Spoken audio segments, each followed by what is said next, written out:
तकलीफ होती होगी। इसको भी रीट की तकलीफ है, यानी सुदूर गांव का व्यक्ति भी जो बेरोजगारी और रीट जो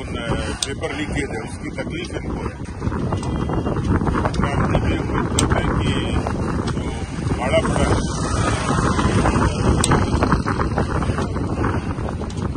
कोई आया नहीं है अभी तक लेने के लिए, तो चिंता यही है। हालांकि ये इस पार्टी की और इसकी